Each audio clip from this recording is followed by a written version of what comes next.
country. And what's also sad is that, you know, when you have something so traumatic like this pandemic, normally, like what I've seen here in Austria, is that it brings people together. Like the sense of community here in Austria has been amazing. It's one of the reasons why we've kept the virus so quiet.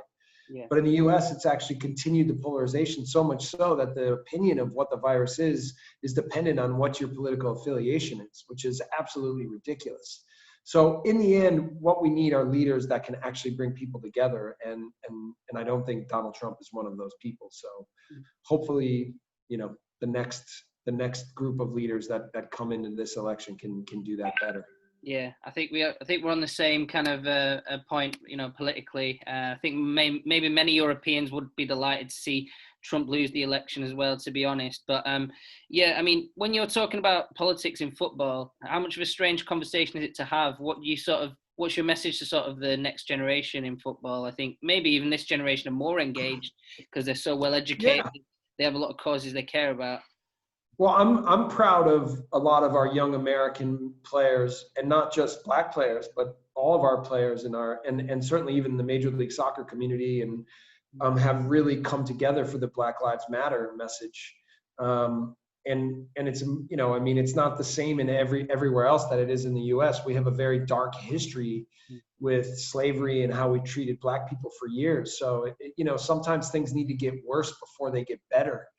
And I think it's really highlighted to a lot of people that we haven't done a good job from so many different levels to integrate equality in the way that we treat black people in our country. So sports can always be, I think, polarizing, and it can be also a lightning rod, but it can also be motivation for people to change, to think about change. So, you know, whether it was Kaepernick or now the way that things are operating, I think it's important that people voice their opinions, and that they don't, that the message that you're just an athlete, just do what you're told.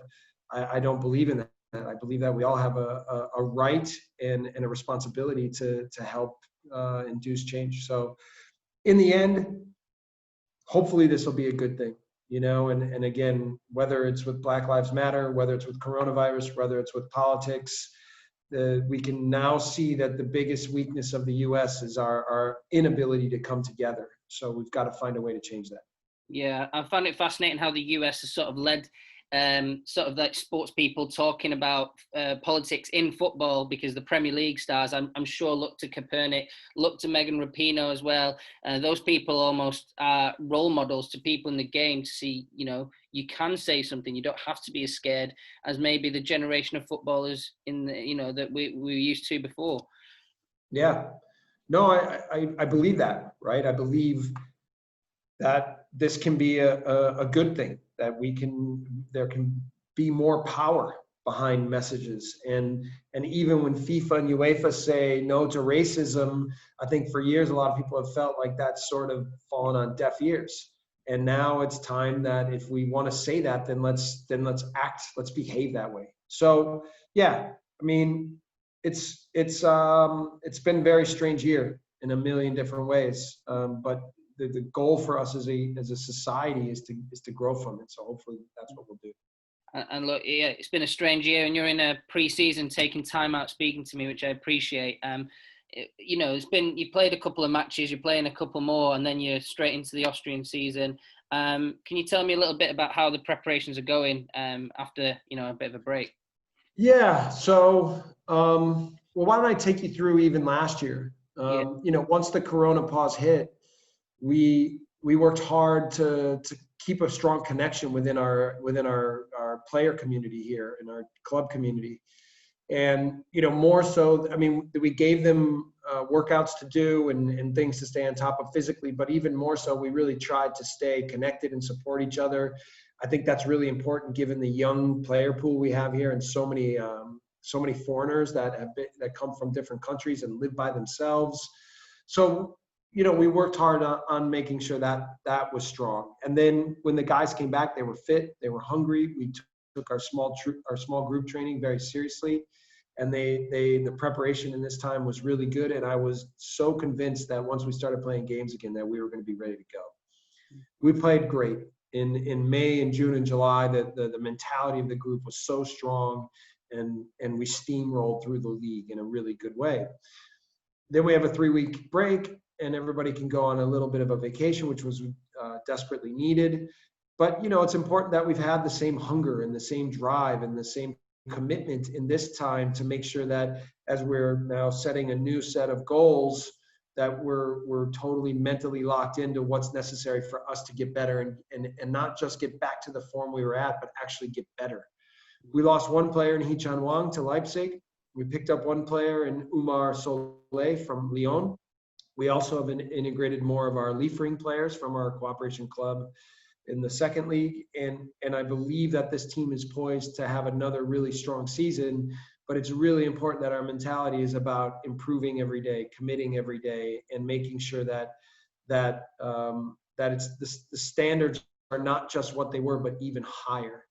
And I think that, there's been a little bit of some ups and downs in the last 3 weeks in preseason, but overall, I would say overwhelmingly positive. So hopefully we can use these next 2 games against Ajax and Liverpool to keep pushing ourselves so we're really ready to go once the season starts. How do you keep motivating a team that keeps winning? You got the double last year. How do you improve upon that? Is it a case of developing players to be even better than the last group, or how do you motivate this group? Certainly there's individual work that goes into making sure that each player is maximizing his potential. And then there's making sure that we're on top of our details and that our standard for what a good performance is even stronger.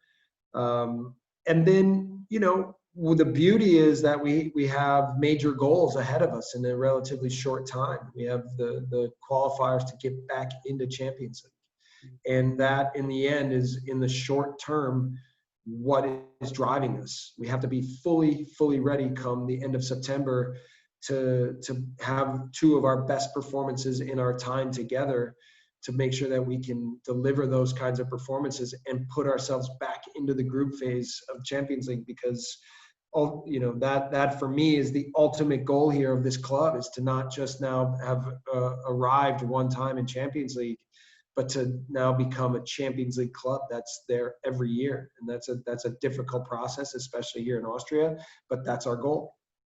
And I guess, you've had some success in Europe. Getting to the Champions League, I guess, is a success for sure.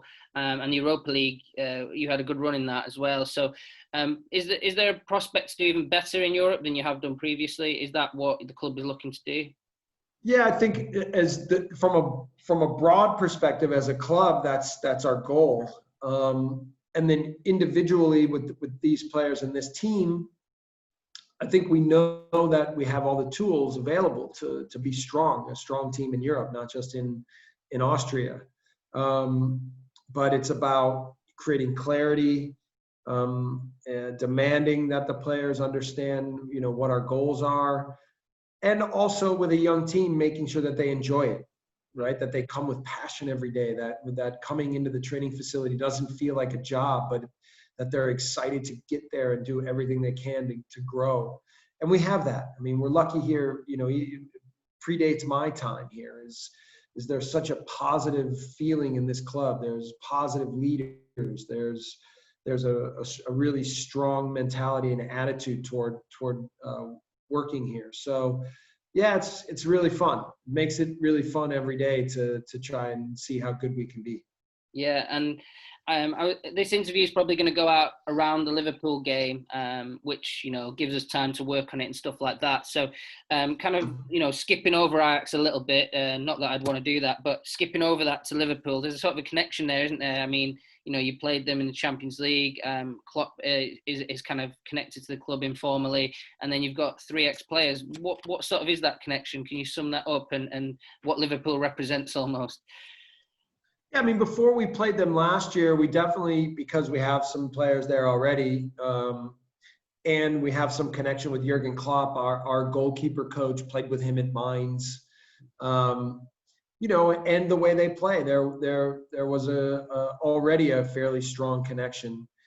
For me, I've never really had a specific club that was my favorite in the world. I like to look around and see who's doing a good job and what kind of football they're playing. And in the, even when I first took the job, they asked me what trainers and what clubs do I think are right now doing a great job? And my first answer was Jurgen Klopp and Liverpool. And it has so much to do with his way of leading his group and the way that he coaches his team to play.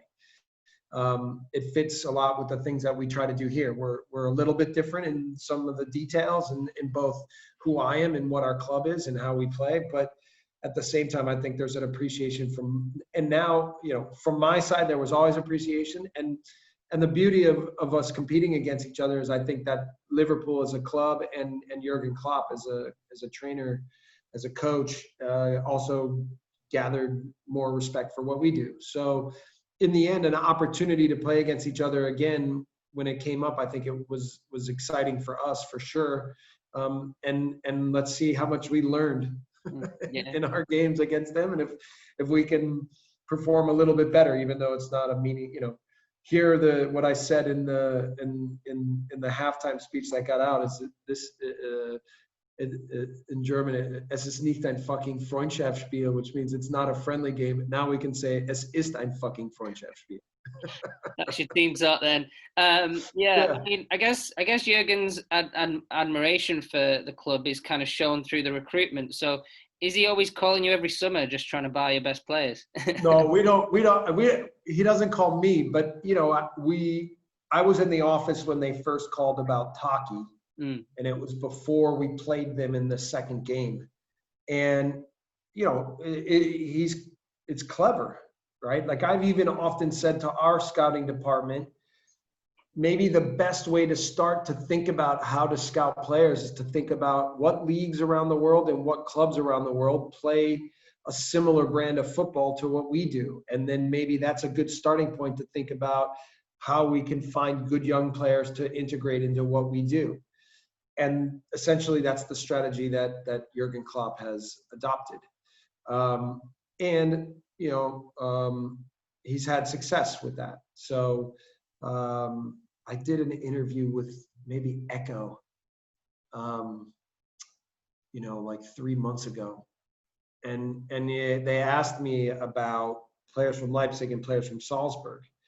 And, right away, off the top of my head, I could give easily 5 names from Leipzig and easily 5 names from Salzburg that I think would fit into Salzburg or into Liverpool perfectly. And then it would just be about adapting to the level.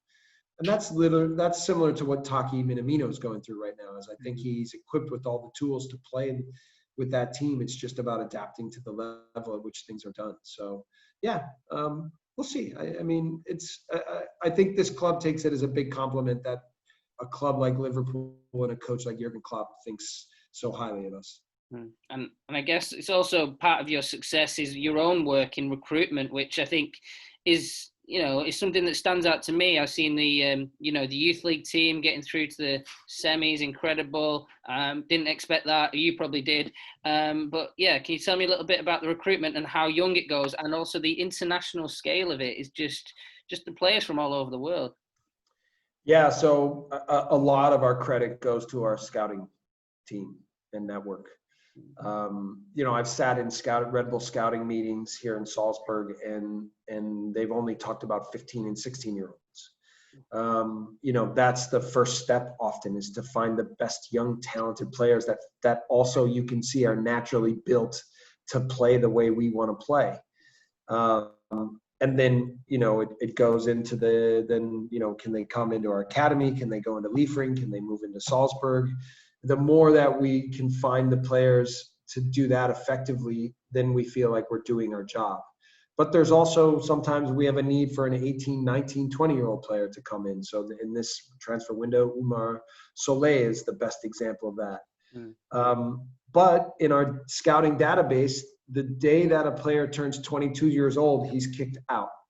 Wow. Okay, so and it's not that we haven't in the past gone after some players that are older than that, but it's typically been that we know that player, or maybe he was a part of one of our teams and has gone somewhere else and it's time to come back.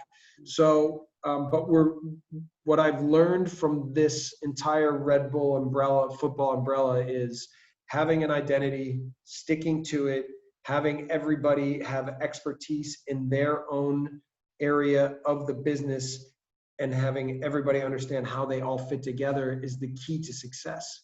So that makes sense, though. It's only logic, right? It's not, I don't think it's that complicated. What's complicated is making sure that the pieces all fit together the way they need to so that everybody can thrive. And you becoming a piece of that puzzle was quite an important moment in your journey, I guess. You know, I know it came from New York to Salzburg, but tell me a bit about how important Red Bull as an organisation has been for your career, and was it something you targeted to get involved with in the first place?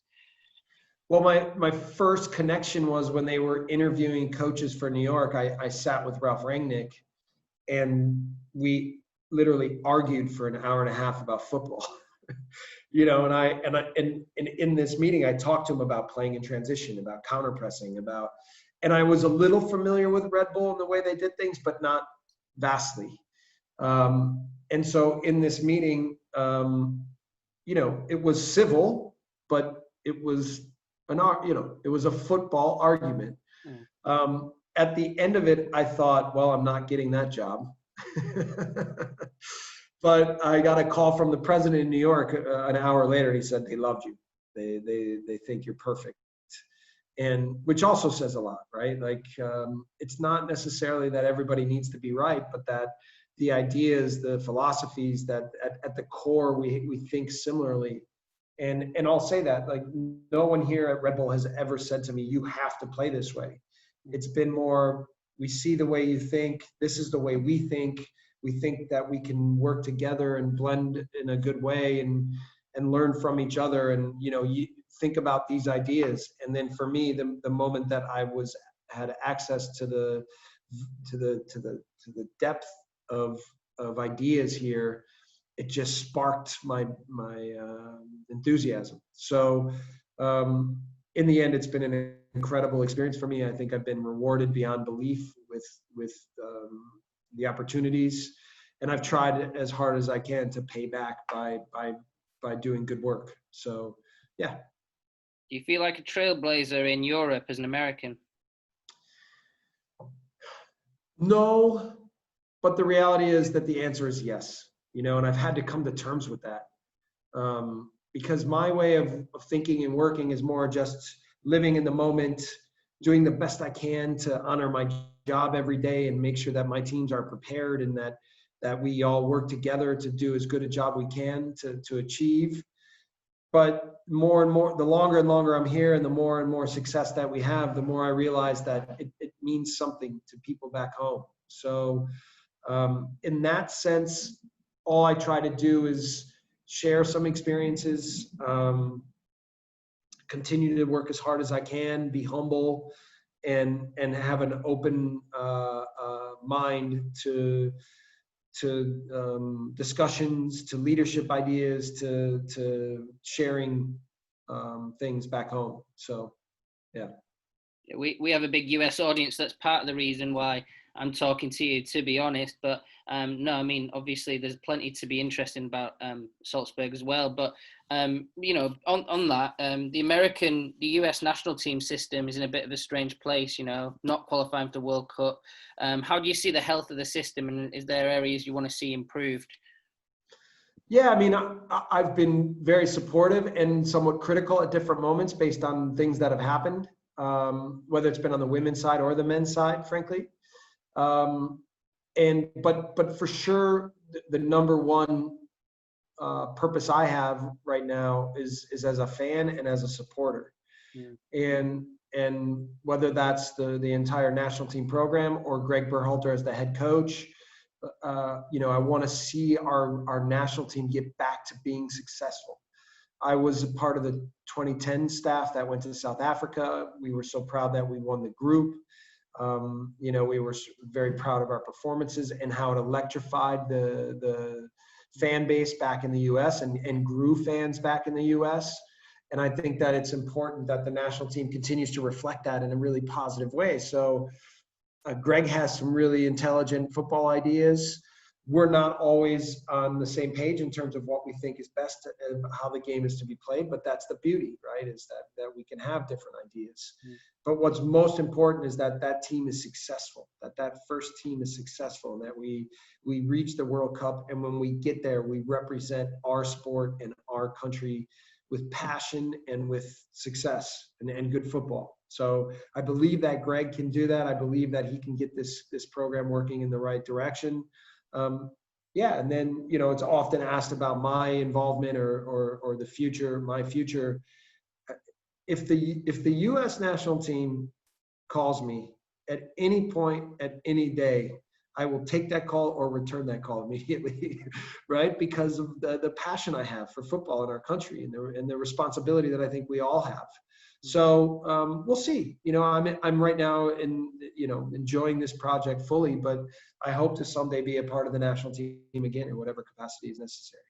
Well, the US is obviously passionate about football massively. The sort of eyes on the sport have never been greater. But how do you sort of turn that into creating a more Christian Pulisic? Because he's obviously, you as a coach, but he's a trailblazer as a player. He might even already be the best player the US has ever produced. So how do you create more of these guys? Do they have to leave for Europe, or can it be happening in the US?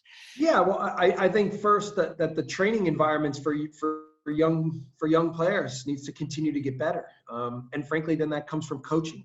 In the past 5 years, we've really upped our coaching education, and if I'm being totally honest, I think that our level of coaching in our country in the last 20 years has not been good enough, and that's at 5-year-old level, 10-year-old level, 15-year-old level, and professional level. And so we need to continue to grow the standard. Sometimes that's meant importing expertise, but I still think that we can grow the right kind of talents from a coaching perspective in our own country. And then, the more proper coaching or the proper playing environments that we create at younger ages, then that means that we're going to continue to competitively produce better players that are 14, 15, 16-year-olds. And then the question will be, how good are the academy environments versus what are the other opportunities out there for players to go to Europe and challenge themselves? I'm obviously an advocate of coming to Europe.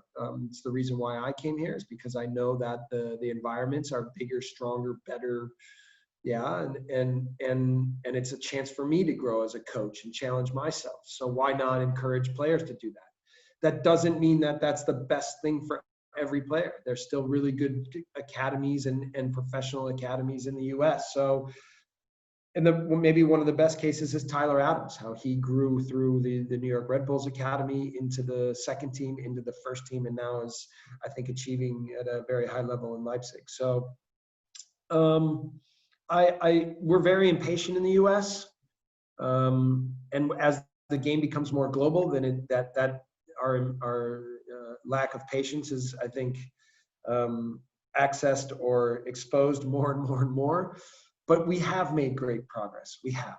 And I'm very proud of our progress in so many different levels. And it's coming. We're going to get better. We're going to get better. We're going to grow.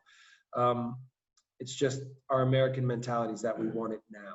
Yeah, it's a heavy shirt, I always say. It's a heavy shirt. I like that phrase. Sometimes the US shirt. Can you tell me a bit about your admiration of Pulisic's season, and then, maybe even move on to Tyler Adams as well with what he did in the Champions League? Yeah, well, I know Tyler obviously much better than I know Christian, but Christian and Tyler are very, very close. So I've spoken to Tyler often about Christian, and I've met Christian a number of times. Yeah. What makes these two young talents very special is their fearlessness, like their self-belief.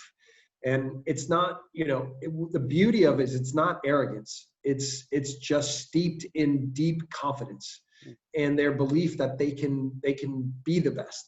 And, they came to Europe at young ages because they wanted to test themselves. They want to show, they want to challenge themselves, and they've been rewarded for it, both of them. And so they're still both, I think, 21 years old. The future is so bright for both of them. I'm very happy that Christian made the jump to Chelsea, because I think that environment's even more challenging for him. And I know Tyler Adams well enough to know that he's he's only getting better. He's only growing. He's only, going to be a bigger leader, a bigger player, a bigger man. So yeah, I'm excited to see them continue to go and there's certainly more and more coming. And I think that their success is inspiring more and more people as well. And with Chelsea, they're kind of signing a Red Bull guy for Timo Werner, so he's going to be in the forward line with Pulisic. Do you think those two will work well together, and do you think it will help Christian as well? Yes.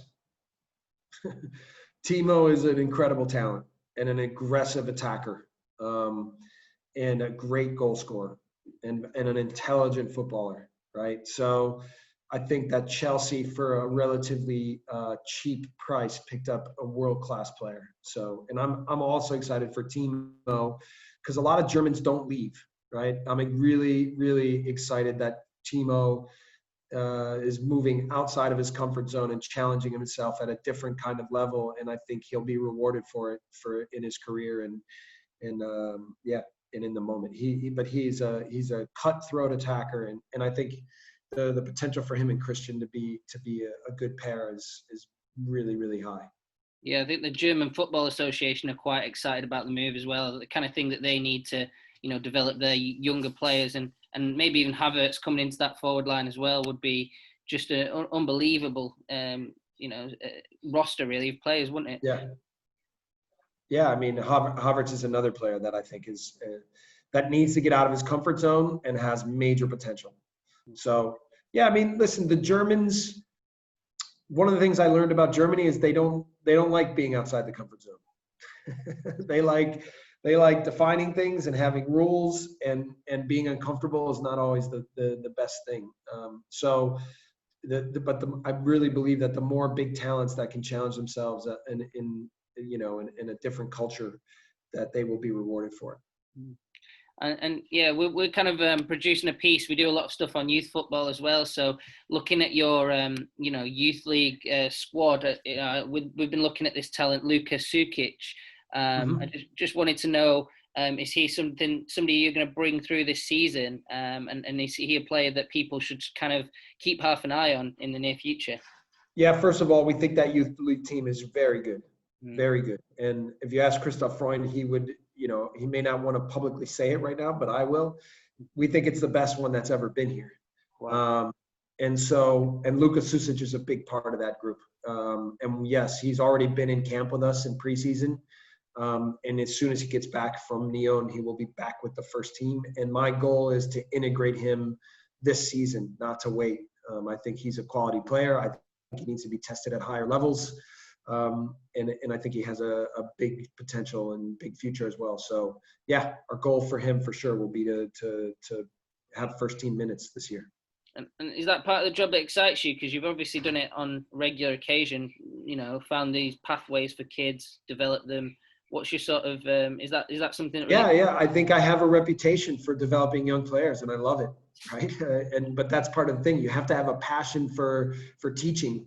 It's not just coaching, it's teaching. And so for me, Luka, I mean, and this club in general, there's so many good young players. I mean, I think Karim Adeyemi had a really good few months with us, and he's going to be a big part of our future.